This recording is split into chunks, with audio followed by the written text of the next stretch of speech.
Welcome to Mic'd Up with Jim Gray in conversation with Tom Brady. Thank you. What's up, guys? How you doing? Thank you. Tommy? Hi, guys. How you doing? First off, I want to thank Mike Milken for once again having us here to the Global Conference. I've been coming since the very beginning and gets better and better every year, and he's doing wonderful things and well on his way to helping cure cancer and education and so forth, so we thank Mike Milken. It's my honor to be here with who I consider and many consider something that he hates to be told and hates hearing, so cover your ears, the greatest quarterback and football player in the history of the National Football League. Thanks. You're right, I do hate that. Why? Well, I think that's never something I've really aspired to be. I don't have, much of an attachment to that. In my belief system, I've always tried to be the best I could be. So, it's been a long process to get to this point, and I've never made comparisons. I had idols that I looked up to, sports idols, when I was young, and I know kids are looking up to me in the same way. So it's just pretty heavy for me to think about things like that. I still feel like, I'm trying to do the best I can do. I got to show up. I got to put the work in every day, and it means so much to me. I want my teammates to feel the same way that I'm as invested today as I was when I first started. Numbers don't lie. You got 5 of them. No one else has 5. Leader of the team's the quarterback. So when you hear it, I know you want to reflect and say it's a team game, and it truly is. Yeah. The organization and the coaching staff. Might you be more accepting of that moniker if you were finished? No. It's sports, certainly in my journey, I feel like I brought to the table to our team what we needed at the right time. And I've been surrounded by so many great players, great coaches, a great organization, great ownership. And it's just, we're all trying to look for that in our life. Put you in a position where you could be surrounded people that bring out the best in you. So how can you look at it as an individual when you've got so many other people that are there to support you and take, more credit than whatever 1/70th of what, you as an individual are in correlation to the team. So I love team sports. I love being able to share it with so many people. That's the greatest fulfillment for me, that, after you win, you go hug all the guys that you've done it with, because, you're climbing mountains. You're climbing mountains every week and every year and every season, and you're climbing them with different people, and it's hard to get to the top, and it's every bit of energy you have. It's every bit of determination you have. And, 2 years ago, it ended the perfect way, and last year kind of sucked, but, that's sports. So as we get started here, let me ask you a question. Are we going to be cliche-ridden and mamby-pamby bullshit, or are we going to light it up? You're used to doing boxers all the time. They can light them up. I am. I know. And I'm used to doing football players, too. I know. We have a show on WestwoodOne, and hope y'all can listen. This will be our 10th season. We'd like to thank Macy's and Landry's, Morton's and Mastro's, Tillman Fertitta, who I think is out here today, our great sponsor. But I think we're going to light them up today. Yeah. I think keeping it real and being authentic is the best way. So hopefully you guys enjoy it. So have you recovered then from the Super Bowl and the loss? Yeah, do you start with that one? What's up with that? You just said it sucked, so it did. Do you want to come back to it in 20 minutes or do it now? No, let's get it out of the way. I think, part of is going to be my 19th season of coming. And, when you're young, you don't have the perspective on, your career. And I certainly didn't. I played, the Patriots my entire career. We won 3 Super Bowls before I was 26 years old. So we had all this success, and I was like, what is, my life had changed so much. And then we went a long period of time without winning a Super Bowl, because it's hard to do, and then we won in 2014, and, there was so much appreciation because I had experienced so many adversities, in my career in different ways. So because I had that perspective after this season, I finished the game, did the interviews after with the press, and then was walking to the locker room. I had my wife there, and I had my 3 kids. And my daughter, who's 5, my middle son, who's 8, they were crying, you know. And then I'm like, I'm the one that I can't be crying, you know. So, you know, I saw him, and I give him a big hug. I said, guys, this is sports. Daddy doesn't always win. You know, Daddy doesn't always win. You try the best you can try, and sometimes it doesn't go the way that you want it to, but that doesn't discourage you from trying again. And, you know, my oldest son, he said, Dad, you did your best. And I looked at him, I said, you know, it was a good moment for a father. So I think the point is, you know, those things have changed me in my life. I've evolved. I've grown so much since I started. And, you know, just based on the circumstances of my life, you know, I can deal with them better than I have in the past, where it was really the only thing. And it's not that it's not an important thing. It's just there's a lot of other important things in my life, especially, you know, my family and, you know, my kids, and teaching them the lessons that I hope that they'll learn just from watching me do something I love to do. So you've won 5 Super Bowls, and you've now lost 3. Do you think more about the victories and the time on the championship pedestal, or do you spend more time thinking about David Tyree or Mario Manningham or the end of the game against the Eagles? Well, I think as a competitor, you know, when you win, it's amazing feeling. You've reached the top. You know, you're in this competitive sport. You sacrifice year round, and NFL is obviously extremely competitive. It's the most, you know, intense, you know, 5 months of my life, you know, going through those seasons. So, you know, it's hard to judge the whole season by one game, you know, and it's by one player, one series. You know, it's all about the season, the journey, and the commitment that you made. So, you know, would I rather win? Of course, I want to win. That's why I'm playing. I'm playing to win. But I'm also playing to get the most out of myself, you know, because that's, you know, I'm very fortunate to have something that I love so much as my career. So I give it everything I can, and you know, when they make those incredible plays, you know, I give them credit. Man, good for them. It sucks, but good for them, you know, because they did it, you know. And it's, you know, the great thing about sports is there's a scoreboard, you know. At the end of the game, you can figure out who won and who lost. And it's a lot of other careers in life that are difficult. You know, we're, you know, evaluated on a weekly basis and on a yearly basis whether you won the last game. And we've set such high expectations for our team that unless you win the last game, it's a failed season. You know, which you do feel like that in a way, but I'd much rather have it that way than, you know, to try to be 8-8 or 2-14 or, you know, one of those teams. All those teams that you happen to love, right? Yeah. I love one, really. Which one? Well, the only team I play for. Okay. You gave up on the 49ers? I mean, that was your first love. I don't give a you-know-what about the 49ers. Just trying to beat those guys. Let's go back to the Super Bowl. Do you know why Malcolm Butler didn't play?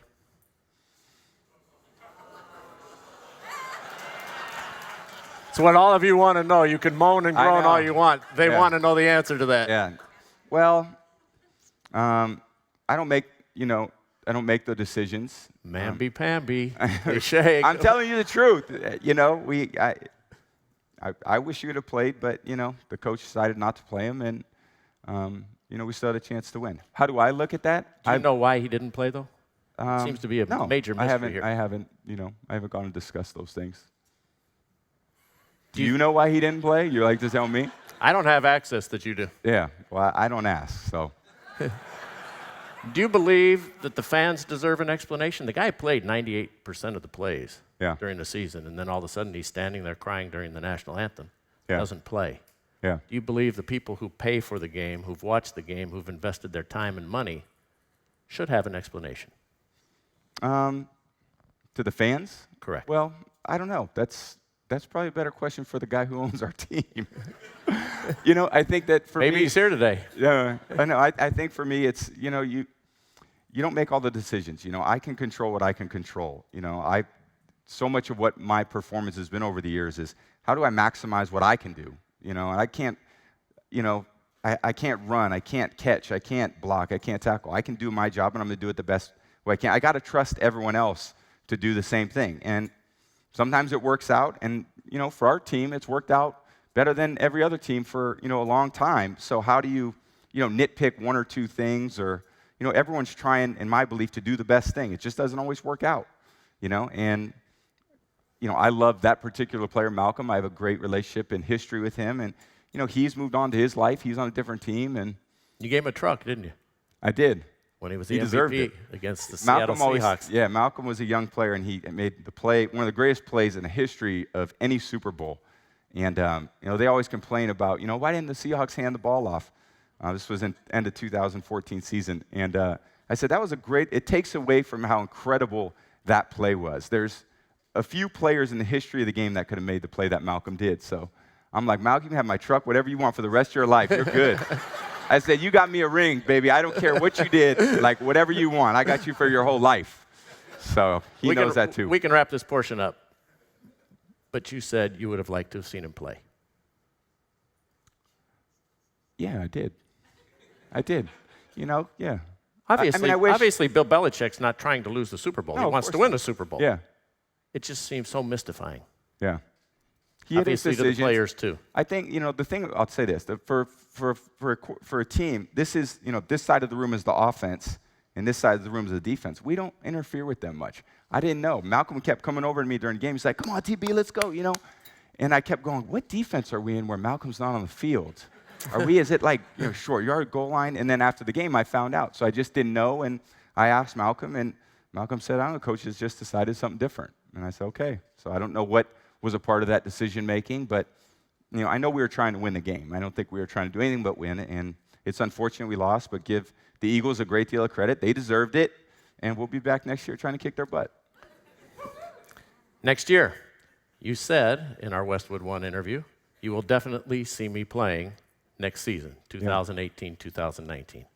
There's been a tremendous amount of speculation, confusion that you're not going to play this season. You did not show up for the voluntary workouts, even though you're voluntarily working out on your own. Yeah. Are you going to play in 2018? Has anything changed from that interview that we did on Super Bowl Sunday? No. No, it hasn't. No, you will be playing? Yeah, no, I'm going to not be, playing. No, I'm going to be playing. So, yes, I'm going to be playing. Would you clarify what you just said? Well, I'm confused. Start over, Tom. It was your question. So, yes, I will be because, I have personal goals. I want to keep playing. I've said for a long time I want to play to my mid-40s. And I was told 3 years ago, when I was 36, 37, you can't keep playing. Like, you can't. No one wins Super Bowls. Like John Elway, he won a Super Bowl, I think, 37, 38. Like, why would you keep playing? You're not going to win a Super Bowl. And, that's a great challenge for me. I think I've been challenged my whole life, and I feel like I can do it. I feel like a lot of things I've learned over the years in terms of the evolution of my routine and how efficient I am, I can keep doing it because, A, I love to do it. I'm willing to make the commitment to doing it, and I have a great plan. I have a great, system in place that works well for me in order to keep me performing at my highest level. So, I want to keep doing, the things that I love to talk about outside of sports because I think I've, grown in different ways is, how do people, in every career, maximize their potential? And how can you, if you commit to the right things, be the best you can be? Because that's what I feel like I've learned. I've used, the things that I've learned in football and trying to educate not only athletes, but other people, how can you feel your best? How can you be your best? And that's part of the, second career of my life. But what I want to do in the meantime is I want to inspire people through my action, not, tell them what to do, but just show it. And I think part of, I did a docuseries last year that, was alluded to here is to just show a little more insight into my life. And you're right, for all of us, you reach a certain point in your life, you give everything you have. It's the biggest commitment. And, unless you're willing to make that commitment, for me, I was very blessed with those things. I want to make the commitment. I love working hard, and, I want to continue to do it for as long as I can to inspire other people who don't think they can do it or people that weren't told that they could do it, whether they were 22 or whether they were 16 or whether they're 40, that they can do it too. So let's clear up a few things then that have happened since you've just redeclared that you're playing in Tom versus Time, which is an excellent series, and everybody should go to Facebook watch and check it out. If you haven't seen it, it's not too late. Someone saw it. And the terrific director, great director, Gotham Chopra is here with us today, and Ben Rowitz, who works with Tom, who put the whole thing together. But in the final episode, you asked a couple of questions of yourself. Why do we do this? Who are we doing this for? And what are we trying to accomplish? And I'm paraphrasing it. So have you answered those questions since you asked yourself those questions in your docuseries? I think for me, it's, I'm obviously still thinking about those things. Every year I've had a chance to evaluate, how things went for the season. I think part of this off season for me, is certainly about still preparing for what's ahead in my next journey, my next mountain to climb with this group of teammates. But it's also, a lot of people are getting the short end of the stick in my life, like certainly my wife and my kids. And I've told them even before the season ended, football is year-round for me. It's a lot of thought. It's a lot of energy and emotion I'm putting into it, but I need to invest in them too. My kids, 10, 8, and 5, and they're not getting younger, so I need to take time, so I could be available to them too. And I think being a good dad, I had the best dad in the world. I want to be the best dad to my kids. So I can't use football as an excuse and work as an excuse always to, allow them just to, not get the time they need. Because they're going to look back and they're going to go, Dad, you weren't there for me. You weren't at that. You didn't drive me to school. You didn't do this, And the model I had as a father was he was there for all the things. And I'm not there for all the things. I can't be because I'm there for a lot of other people when the time is, every Sunday for the last 25 years I've been playing in the fall and winter. And, I need these opportunities to invest in my kids too and my wife too so I can be available to them. So I've really spent the last 2 or 3 months doing those things. And I think I'm really trying to fill my tank up so that when I do go back, I can go back and I think I'll actually be, in my mind, a better player, a better teammate because, I'll be really rejuvenated. And the fact that I want to be there still doing the work with them is still very enjoyable to me. And your wife, Giselle, who will join us later this afternoon in a session with you, asked a very interesting question and made a very interesting statement as well in the final installment of Tom versus Time. She said, I just want my husband to be happy and to feel appreciated. Yep. Are you happy? I have my moments. I do. Are you happy with the people you work with and for? Yeah, I would say absolutely. And in general, I'm a very happy person. I'm a very positive person. It's just my personality. I always look at things as, the glass is half full. And, I think there's different times that when you've been on the same team for a long time, you've had relationships for a long time, they, ebb and flow like every relationship, but there's no people I'd rather play for or be committed to than the team that I've been with for a long time. And really the fans, the community. I grew up in Northern California. I was the biggest 49er fan. When I got drafted by the Patriots and they called, and they were like, Tom, this is New England Patriots, we're going to draft you. And I was like, unbelievable, thank you. And I got off the phone, I go, where's New England? I had no idea. And, to spend the same amount of time in my life there now than I did growing up in Northern California is a different experience. And my family, my kids were born in Boston, and it's become, it's my life. So it's a great sports town. It's, incredible to be there and perform for them. And, I'm glad I still have the opportunity to continue to do it. And obviously in any relationship, particularly one that's been successful and had such a long run, whether it's a friendship, a marriage, a working environment, there's going to have peaks and valleys. Yeah. And so when Giselle says feel appreciated, this brings to mind Coach Belichick and Mr. Kraft. Do you feel appreciated by them, and do they have the appropriate gratitude for what you have achieved? I plead the fifth. Look, man, that is a tough question. Yeah, Your wife seems to indicate. Yeah. I think everybody in general wants to be appreciated more at work, in their professional life. But there's a lot of people that appreciate me more than, way more than I ever thought, was possible as part of my life. So, so you take it from them? Well, I think it's, you have different influences in your life, and I think the people that I work with, they're trying to get the best out of me. So they're trying to treat me in a way that they feel is going to get the best out of me, and, I've got to get the best out of myself. I think what I'm learning as you get older is it comes from within. The joy, the happiness, those things come from inside. And, to seek that from others, to seek that from outside influences, people you work with, people that cheer against you or cheer with you, or, I feel like it comes from within for me. So I'm trying to build up what's within me so that I can be the best for me, so that I can be the best for other people. And that's, part of as I've grown, I'm learning these things too. This is not, I don't feel like I was the one, as I talked about for a long time, I don't feel like I was the chosen one, I was like late developer. I mean, if you saw me in high school, you'd be like, there's no way that guy's playing, flag football at recess.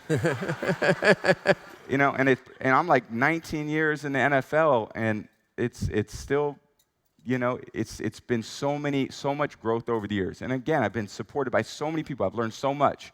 And, I want to continue to do it because I can. And then beyond that, I want to teach other people what I've learned and see if that can inspire them. We've gotten past mamby-pamby.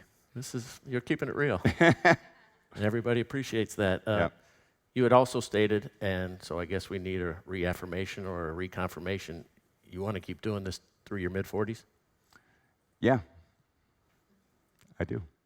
I've talked 2 years with my wife. I've negotiated that thus far. I still got a little further to go. But, she's obviously, I have a great wife and a great partner in life. And, she's a mom, and she sees me, and she wants to protect me. And football's a violent sport. I mean, guys, every day as I'm retiring because of this and that, and you see people injured. And, she has 2 boys, so she's doesn't want those boys to get injured and play football. It's hard for them. It's hard for my parents to sit up there and watch me, take hits. And, when I tell them and I come home and I said, look, I got hit in the head, or I got, broke this or tore this. I mean, that's hard for people that love you to go, hey, keep doing it. Get back out there. Let's rub a little dirt on it and get back out there and play. So I think those things, she's like, look, take care. You're in great health. Take care of yourself. And I said, I take care of myself better than anybody. I feel like I do. So, she's very supportive, and again, mid-40s would be my goal, as long as I'm still playing at a very high level, and that requires a lot of effort, and that's the effort I want to put into it. How hard is it for your family and your friends? You just went into it a little bit, but your parents as well, to have seen you achieve this great success. Yeah. Yet on Sunday afternoons, they've got to turn away and cringe, because here's their little boy. Yeah. Their only boy. I know. Sometimes getting crushed. Yeah. And the toll it takes on them. Yeah, it's hard. I think it's hard for parents in these sports to watch their kids, like I said, you're in those car crashes in a way. And,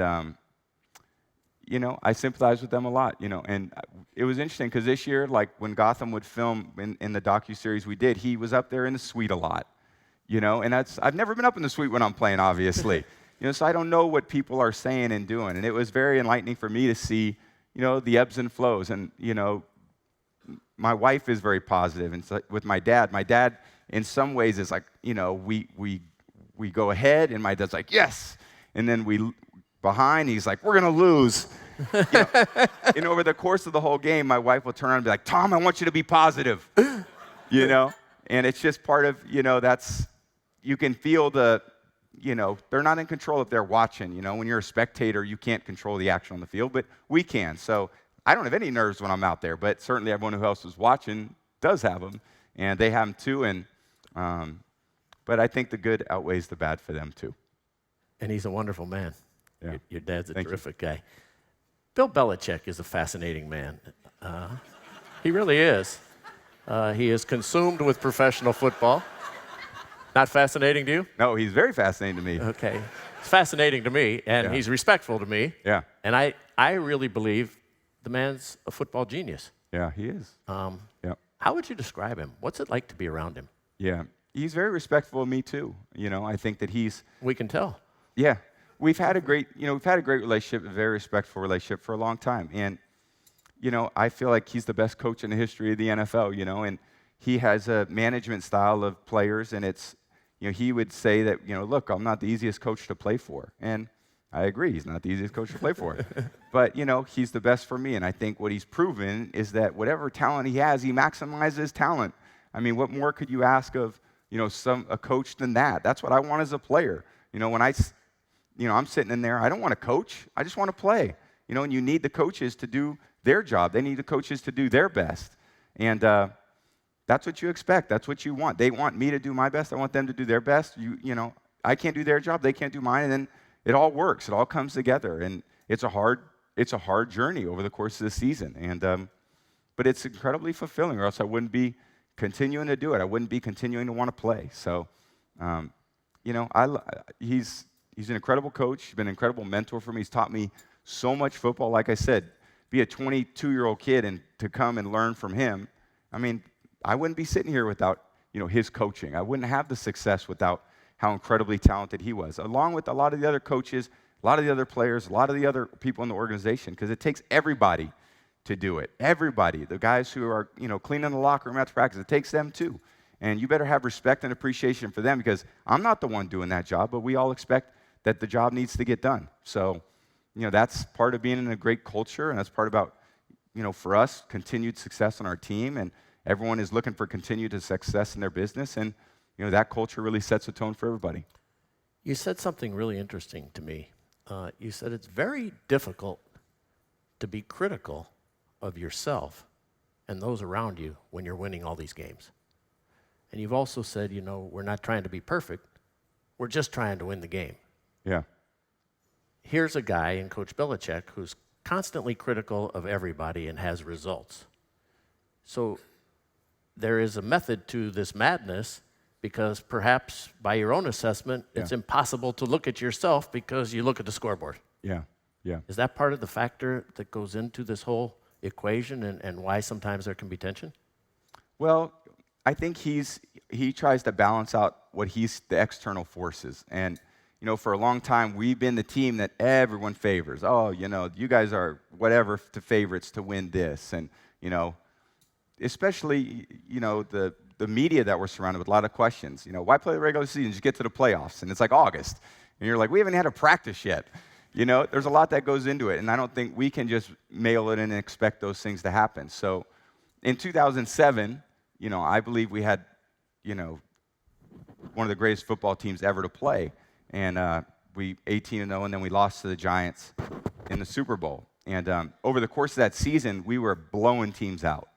And every Monday we would come in after the game, and Coach Belichick would be, we sucked on defense. We can't cover a kick. We're 4 of 8 on third down. What a joke. And I'm like, we won by 35 points. 35 points. And, that was his way. We always used to walk out of the meeting, and we'd say, humble pie was served. And we had T-shirts. We had T-shirts made. And we had how to make the humble pie on the back of the T-shirt. And it was just, it's a very grounding force for all of us. Because if you do listen to your wife or your girlfriend or your family, they're not giving you the truth. They don't know why you're winning or losing. But, you need people to critically evaluate why good things or bad things are happening. And even when you win, you're not doing everything perfect. And when you lose, you're not doing everything wrong. And there's always, the middle ground. And the scoreboard, great, that's what we're trying to do. But, you're always coaching for the next game too. So that's what we need. That's why I think we've had, this great run of success. Do you get that from your friends? Do you get that from outside people? Or a lot of people we see who have tremendous success have yes men around them, yes women, and they're only giving them confirmation of what it is that they think that person wants to hear. Do you have those people in your life who will tell you the truth, even if it hurts, and then they don't get banished? Yeah, absolutely. Well, I think that, you have unconditional love with your family. I have parents, sisters, and then my wife, she keeps it real with me. So I don't think I can ever stray too far from, where, she thinks we need to go. And, for all of us, when you get married, it's a lot of family decisions that you're making. And then I have a lot of friends who are just, my friends. They love me and support me, and they continue to support me as I'm, going through life like we all are. We're all dealing with different challenges at different times in our life. And, for me to have a great foundation of people that love me and care about me and support me, that's the only reason why I'm able to continue to do it. Because it would be impossible not to have the other people assist you in, pursuing your dreams. And I'm still pursuing my dreams. And, I love the fact that I have those people around me to support me. Do you love football more, the same, or less than you did when you first came into the league? You know, it's more for me because I've learned more, and I think a lot of great athletes, like Kobe Bryant. I mean, I look up to athletes too. You know, Kobe Bryant's one of my favorite players. Michael Jordan's one of my favorite players. I mean, talk about love for the game. You can see it in their eyes. You see it in the competition, and you see it every night. You know, every day of practice. And there's boxers that I've loved. There's baseball players that I've loved. There's football players that I love, and I appreciate the guys that love it in the way that I love it. It's definitely been the first love of my life, and it continues to be right there, and enough for me willing to make the decisions to continue to play. So what is it then that would motivate you at this point? Is it more wins, more money, more thrills, more titles, more internal satisfaction? Can you pinpoint what exactly motivates you? Yeah. Is it your age and you want to say, told you I could do this at 40, 41, 43, 56? Yeah. That's too old. Hell no, I'm not playing on 56. When I was... Circle that. Yeah. When I was at Michigan, the college I went to, we had go blue, baby. There was a equipment, the head of our equipment room, his name was John Falk. He always told me, and he had won a lot of Big Ten championships at the time, I think 18 or 19. And he always say, Brady, you know which ring is my favorite one? And I said, which one, Big Johnny? And he'd say, the next one. The next one. And for me, it's the next one. It is. So.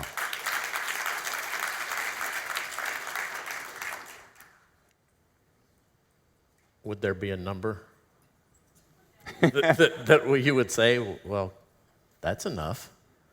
Or is it just an insatiable appetite? Well, that next one, is there ever going to be a next one that has the biggest diamond? And you say, no. wow, that one kind of looks good. Yeah. That's enough already. Yeah. It's not. I'm not pushing you to totally retire. I'm just wondering what the appetite what's up with that? What would be the appetite that would say, I'm full? Yeah. That's more in line When with I what know I'm asking. when I know that I can't contribute in the way that my team needs me to contribute, and we're not trying to go 8-8. We're trying to win the Super Bowl. And when you're trying to win the Super Bowl, it's a championship level of effort. It's a championship level of commitment that it takes. And I've got to be willing to give that, and I still want to do it, and I'm still committing to that, and I think I can still do it. So in that case, try to go out there and do it again. What do you attribute the decline in the numbers of people viewing National Football League games? You have the highest number of jerseys sold, most apparel, for 2 out of the last 3 years, including this year. So you're the most popular player in the National Football League, and you are the face of the game. Why do you think that there has been this erosion? In ratings? Correct. There's so much for us to consume. I mean, as we all know, I mean, it's just, there's so much happening. There's the amount that I'm doing, I don't follow, I mean, I hate to say I don't follow it like I used to because so many other things to follow. And it's just what can grab your attention, and there's a lot more competition today than there's ever been, I think, especially with social media, for people to consume information or to consume content. And the NFL has had a great product. People love watching the game, and I think it's still doing better than I would say every other program out there. But compared to a time where there was less things to do, it doesn't live up to those standards. But I don't notice that other than maybe people saying television ratings. But I feel like still people that I'm around are still as intense about it as ever. And I think their NFL's got to do a great job of continuing to build the game out. Obviously having a great relationship with the players is important. And how can the players create a better product? How can the coaches create a better product so that the league can continue to build a great business? Kneeling for the national anthem and the attention that the president brought to that, and Colin Kaepernick not having a job now in the National Football League, is cited by many of the surveys as a contributing factor. Yeah. You and your Patriots held several meetings with the players and decided how to come up with a formula to deal with that issue. What are your feelings on that? And take us through what the team went through during the season. Yeah, it was a lot of great conversations we got a chance to have in our locker rooms, in our meeting rooms. You know, I have a lot of friends that I played with, and everyone's from different backgrounds. Everyone's from different parts of the country. Everyone has different stories, and you got to have respect for everybody. You know, you got to have respect for everybody's opinion, and you know the way that they want to present themselves, and the opportunity that they have to make a difference. I mean, again, we all have an opportunity to make a difference in our own way, and people are going to use those opportunities how they see fit, and you got to have respect for them. And look, they got to have respect for you. And I think part of having conversations to understand why people are doing what they're doing. And sports for me has been the most unifying part of my life. I mean, like I said, I go to different countries. I play, with people from all over the country. It's brings us together. And we shouldn't forget that we're being brought together to do something that's very pure, to do something that's very fun. And people are, they want to show up and they want to watch us do something great. And we should never forget that. We play football. I know we're not curing cancer, but we do provide, in my view, great entertainment for people from, they work so hard all week long, Monday through Friday, and it's tough jobs and tough relationships. And they want to get to the weekend. They want to sit down with their friends and socialize, and they want to have a great, this experience to take them away from how hard our lives can be at times. And I think for us, I always tell our guys, come on, man, let's go put on a show. That's what we're here for. They want to see us be at our best. You don't want to walk out of a movie and go, man, that movie sucked. It's a waste of time. And I feel like for me, when you're out there, you're on stage, you're performing. Go do a great job and go show people, and they're making the investment in us. Let's go give back to them. And, I think we've done a great job of bringing joy to people's life. How do you handle such a public life that everything is subject to a microscope, and every time you walk out 24/7, somebody may have a phone to take a picture, or recording your movements, or writing on social media?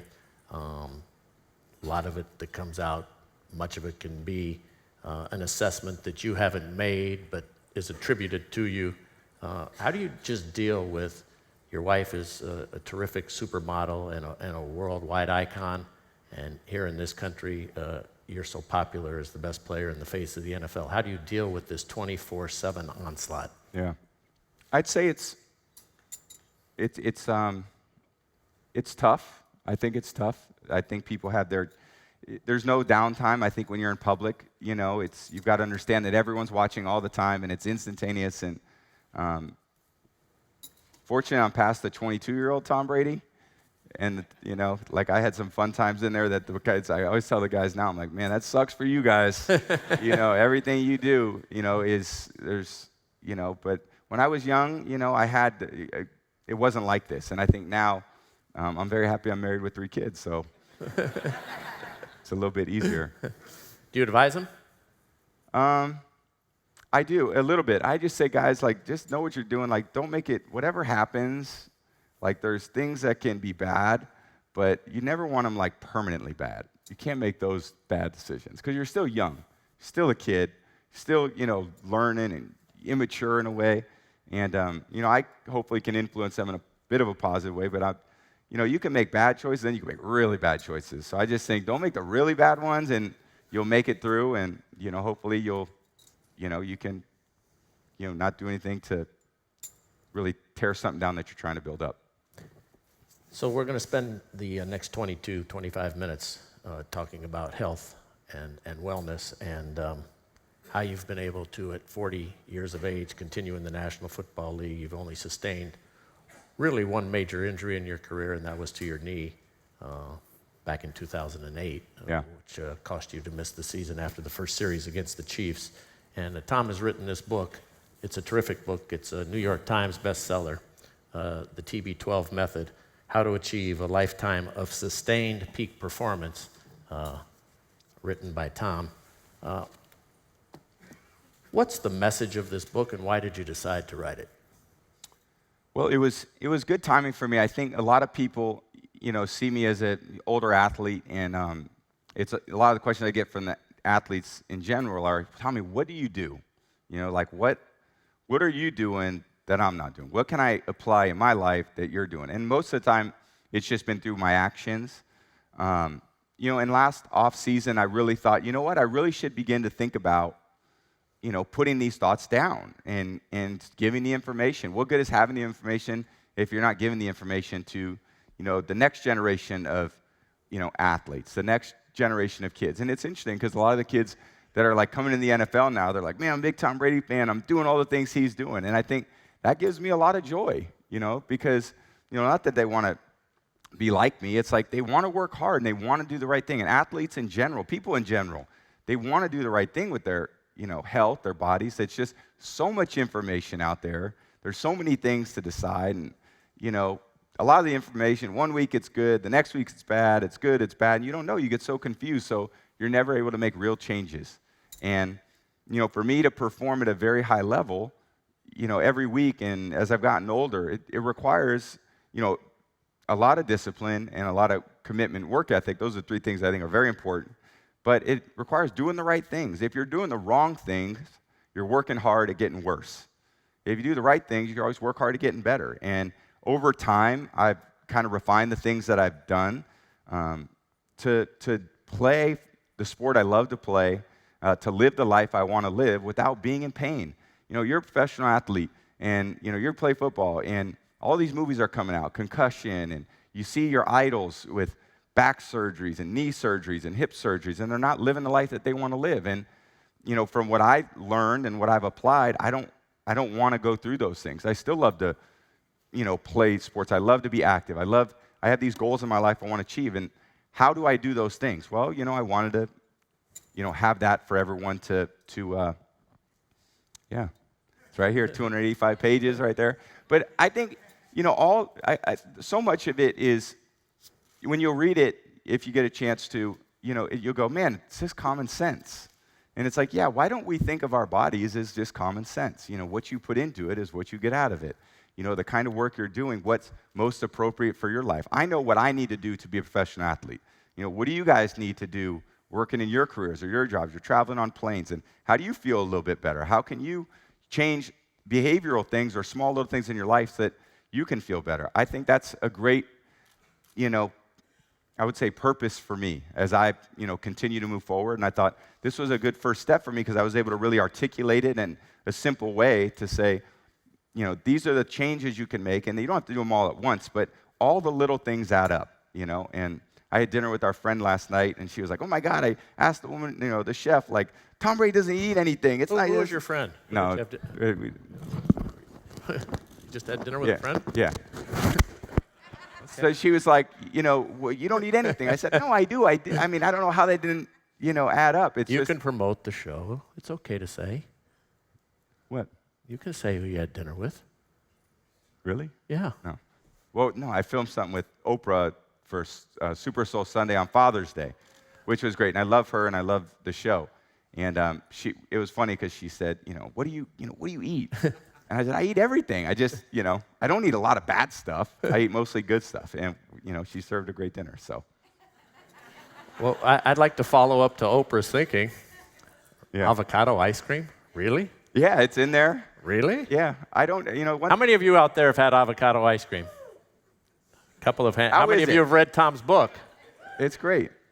Okay, it's about, some choices that you got to make. And you can't do bad stuff you can't eat bad stuff. You can't think bad thoughts all the time, without having, this response in your body that isn't going to be the way you want to be. So I think of it, it's pretty simple. It's, limit inflammation in your body. To me, whether it's diet, nutrition, your thoughts, inflammation is a problem. And be functionally strong to whatever you want to do in your life. If you want to ski, if you want to golf, be strong in those areas. I think in professional sports, for example, when I was growing up, everything was like, let's get in the weight room, let's lift as much as we can. And, all that, heavy weights, caused me a lot of pain. And I had to step out of that and say, why am I doing that? It's because I was taught when I was 14 is what I need to do. And then I went to college and this is what I need to do. And now I still got to do it. But, that wasn't working for me. I said, okay, how can I think about strength training differently? And then what do I need to do to recover quickly, for the next game? And all those things are spelled out in the book. And, I've learned a lot through guys that I've worked with, a guy who co-founded the business with me, who's a great friend of mine, and we are teaching other people how to do those things. And I want to do that on a much bigger scale. I want to influence everybody, whether you're sitting in this room or people who may be watching it. But that's really what I love to do outside of playing. I love preparing, and I love sharing the information. And when you're done playing, is this what you would like to teach, particularly to the youth in America and around the world? I would, because I think sports could be so much better if guys felt good all the time. I mean, when I go out on the field, I don't want to be hurting. I want to feel good so I can feel free, my mind can feel free. No one wants to do anything if they're hurting, right? If you think, oh man, going for a 5-mile run, that's going to kill me, you're not going to do it. But if you can feel good, I think you'll be willing to be active. You're willing to do the things you want to do in your life. And if you don't want to do them, you don't want to do them. It's your life. But so many people, to me, they want to work, they want to get better, they want to feel better. They just don't know what to do, and they've been told by someone at some time that something that may be, wrong. And if you work hard at the wrong thing, it doesn't work out well. But you've said on numerous occasions that playing in the National Football League is a 100% injury rate. Yeah. So when you say you don't want to feel bad, I mean, you've got guys who literally every play are trying to inflict pain so that you are not at your best. Yeah. Okay, they get paid more if they inflict more pain too. That's kind of messed up for me. That's why I got to learn to throw the ball fast. So like a hot potato with me. Hit that guy. He got the ball. Let's get smart. No brain damage here. How are your teammates going to feel about that? But when you know that that's the game plan and there is that 100% rate, you're used to dealing with being hurt. Yeah. So how does this help you deal with it and hurt less, I guess, is what it is. And does this contribute to that? Yeah. Or is it just the hands of Alex Guerrero that are so magnificent? Yeah. Well, I think the part of it is, this is how it all started. When I was 26, like I said, we had been successful, won Super Bowls, and as a quarterback, I always joke with the guy I work with, Alex, and I say, come on, babe, hit the moneymaker, which is my right arm. And my right elbow was always hurting. So I'm a quarterback, and I love football, but I have pain every day. And I would go into the training room, and I'd say, hey, I got arm pain, and they'd say, okay, we're going to ice it, and we're going to rest it, and we're going to see how it feels tomorrow. And one of my teammates who grew up actually here, Willie McGinnis, who's a great player for our team, he's like, Tommy, you got to go, like, if your arm's hurting, it's not going to get better, just go work, with Alex. And I said, okay. Finally, I did it, and basically what would happen was, through all the training, through all the actions, through all the muscle contractions, these muscles in my arm, my forearm, my bicep, my tricep, they get tight, and they get short, and they get dense, and they get stiff. And I'm asking my arm to be very fluid. And all the shortening of the muscles, create more tension on the ligaments that are trying to hold the muscles to the joints. So the thought was, well, if we can lengthen the muscles and soften the muscles, there's no tension on the elbow joint. There's no tendonitis, which is what I had. We can reduce the tendonitis if we just lengthen and soften the muscles. And after 3 days, I didn't have any arm pain. And I was like, wow, that's amazing. That makes a lot of sense. Lengthen, soften, so there's no tension. You remove the tension, you remove the pain, and I can still be functionally strong to do my job. And you call that? Pliability. And I said, well, can you do that on my right knee? Because my right knee's a little sore too. He's like, absolutely. So lengthen and soften, no stress on my joints. So I, fast forward 14 years later, that's so much of the routine. That's so much what we talked about in the docuseries that people don't incorporate into their workouts. We want to work out. We want to basically muscle contractions. We want to shorten, dense, and stiffen all of our muscles. And then we want to get up and move and do things, and we can't because our muscles are short, dense, and stiff. And they're dehydrated. And there's a lot of inflammation because of our thoughts and our nutrition. So how can you change that? How can you eat a little bit better? How can you be a little more hydrated? And then how can we do workouts that don't do those things so that when you're older, you don't need, the really difficult surgeries that you have to come back from, or knee surgeries or hip surgeries. Those suck. And I think for me, I never wanted to be that. So I've made a commitment that I'm going to do those things in advance of getting injured. I don't want to get injured. If I get injured, I don't get to play. So what can I do in advance so that my body can be primed for the contact? And for me, all my muscles are very healthy, but they're all pliable in order to absorb the forces and disperse the forces that hit me. So I try to teach that to other athletes, and when they experience, they go, yeah, why am I not doing this? But it just wasn't. We didn't learn it at a young age. And when you're younger, you're so conditioned to do these other things that are strong, and our vision of men is the ultimate strength. Keep more weights, which is fine. But if you're going to do that, you need to incorporate pliability too. How difficult is it to change the conventional thinking and to take on, really, the establishment? Yeah. Well, any systematic change is very hard because there's so many people that are in it and doing it, and the education is already there, and they're educating the next round. But again, what have I felt? I want to inspire people by doing it. I want to be, teaching them a certain way to, the things they can do in their life that are really going to apply to them. And it's little things. It's, one thing at a time. And when you feel it, you can get better at it. When you get better at it and you improve it, hopefully it can make a difference in your life. So you have tremendous dedication, determination, and this commitment to excellence. All of us are kind of just like living every day, and we have normal, average lives. And all of us out here aren't getting hit by 350-pound guys and so forth. How can this apply to all of these folks out here who want to make changes, who don't want to eat poorly, who would like to lose a few pounds, who would like to not have any pain? How does this work for them? It works. It works really well. I mean, I think there's, we lay out kind of programs and things that you can do and what you can incorporate. Most people, you read a lot of things. You go, okay, I'll try that. Well, that's a good place to start. But I think, nutrition is so important. And, again, if you're eating food that's not going to nourish you, it's hard to, for your body to give back, to be very hydrated. And again, the traveling and drinking a lot of things that, you need to be very hydrated over the course of the day. You need to do the right workouts. You need to, do the things that you want to do in order to achieve the things you want in your life. For me, it's a big commitment. It's a lot of discipline. But again, I'm pushing my body at the limits. So, I've got to treat it, in that same way. Very hard to change habits. Yeah. How do you help people with the mental structure and the mental discipline to change those habits when you're 35, 45, 55, 65, and you've just gotten locked into this? Yeah. I think it's one You step. have some brain exercises that you do as well. I mean, does that help change the mental discipline? Yeah, absolutely. I think, it's all, for me, one thing at a time. It's not, let me change my whole life. For me, it started with the elbow pain, and then it worked into a book. I mean, it's so, okay. But that's the course of 15 years. I think the education needs to take place with the younger generation.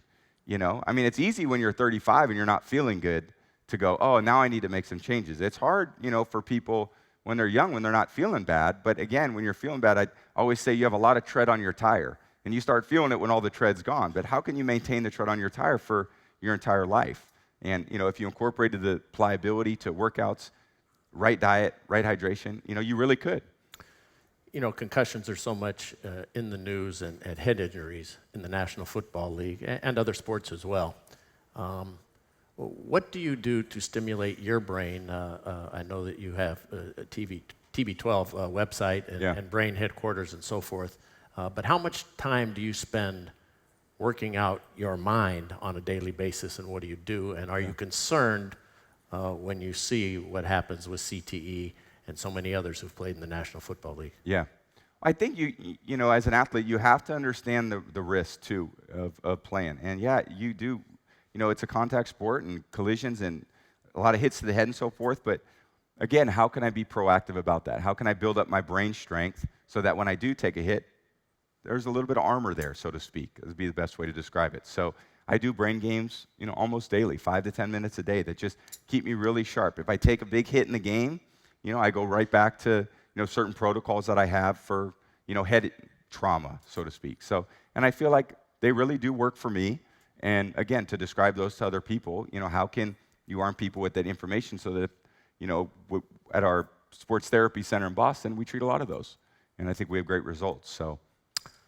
And the National Football League just announced at their past owners meetings, no more head contact. In other words, you cannot project with your head diving forward. You've been proficient and made a living out of quarterback sneaks. Is that now illegal, subject to the interpretation of these new rules? I hope not. That's about my only rushing stats for the game. I can get it a couple yards at a time. Do you know how this is going to play itself out? No. Well, you're aware of it, obviously. Yeah, and you were the first one to bring that up to me, so. It's unavoidable in professional football for a guy to either dive or move forward without his head leading the way. I don't know how, Yeah. Bill Russell used to sit in the back of the plane, and so did Bob Lanier, and I asked him why. He said, well, no plane ever backed into a mountain. It's true. I don't know how you gain a first down this way when the ball's here and the first down's there. Yeah, you don't, and I think that I think those things will ultimately work themselves out. But I think the reality is the people who make the rules, they're trying to make the game a bit safer, and it's still a violent game. I mean, it's gonna be. You got the best athletes in the world at the fastest speeds. Weigh the most. It's a lot of force. So be proactive about it. That's my belief. If I'm gonna put myself in harm's way, let me be proactive about it, because that's I'm not gonna rely on someone else to take care of me. I'm gonna take care of me. So. And they're changing your helmet. Are you allowed to keep your helmet? Because the commissioner announced last week that some of the helmets that were in use for all of these years can no longer be used. And if you do get a new helmet, will that change? Because maybe it's a different weight specification, or it's a different comfort, or, the slightest little of things obviously can throw off professional athletes. We're talking about the blink of an eye and the snap of a finger. Yeah. Does that concern you, and what do you know about that? No, I think that it's a good thing. I think they're trying to find helmets that the players can wear that will create, absorb more force, disperse force better. So I think that's a positive. I mean, I still wear probably a very old helmet just out of habit. Talk about behavioral changes are hard. Absolutely. I've tried new helmets, and I'm like, doesn't work. Get that out of here.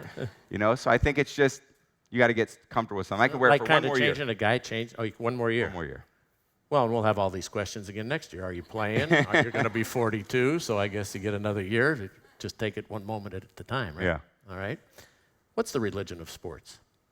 Well, it's a production company. We started, myself and Gotham Chopra, who's here, and Michael Strahan, and just telling great stories. Gotham has always talked about sports as the new religion, and how many correlations there are between, sporting events and these religious events, and it's very cool when you start to think about it, and the storytelling around that has been very unique, and I think there's a lot more great stories to be told. So Gotham and his team do a great job. I think Michael and I provide support where we need to, but we got some great some really great projects ahead. Anything we've missed? Anything else you want to talk about? Questions from the audience? We can take 2 questions. Go ahead. I'll repeat it. Thank you so much, Tom. Harry Keeley, I chair the investment committee for the California State Teachers Retirement System. There are only 2 people in my life that I really wanted to meet, and you're one of them. Thank you. You're a remarkable human being. Thank you. Would you please tell us about the 2 or 3 people that have formed the person that we don't see, the inner Tom Brady? So the question is, this man said you're one of 2 people who he wanted to meet, and now he's had that opportunity. Who are the 2 or 3 that have formed you? Well, the first... The inner Tom Brady. Yeah. I would say, my dad was, the best role model a son could ever have, and he taught me so much about, working hard for his family and, incredible determination and humility and love, and that's what he was all about. So I think he's, would be the first person in my life, and thankfully, to have such a great foundation. And that'd be the one. Yeah, that'd be the one. Dad, okay. Let's take this lady right here. Thank you. Susan Whitborn, I'm a psych professor at UMass Boston. Oh, thank you. Susan Whitborn is psychology and gerontology professor at UMass Boston, down the road from Susan. you. Hi, huge fan, obviously. I've written a lot about psychology of sports fans. Yeah. And I'd really like for you to reflect with the audience what you do for New England, for the city of Boston, with your inspiring performances, whatever happens, and everybody watches the fifth quarter. I mean, they just love every minute of it, and you've just been such an inspiration to our town, and an inspiration for aging. So we time how long it takes for them to mention your age during a game.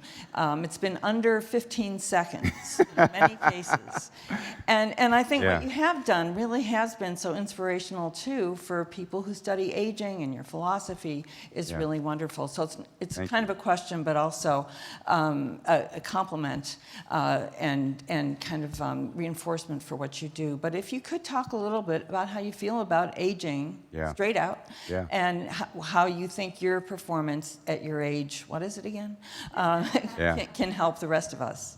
And that's, again, I do feel like I want to help more than just athletes. You know, I do want to help a lot of people, and it's just, for me, it's become so much my, you know, it just is my lifestyle in a way. It's never been one thing. I can't say, hey, Tom, what's the one thing? Because there's more than one thing.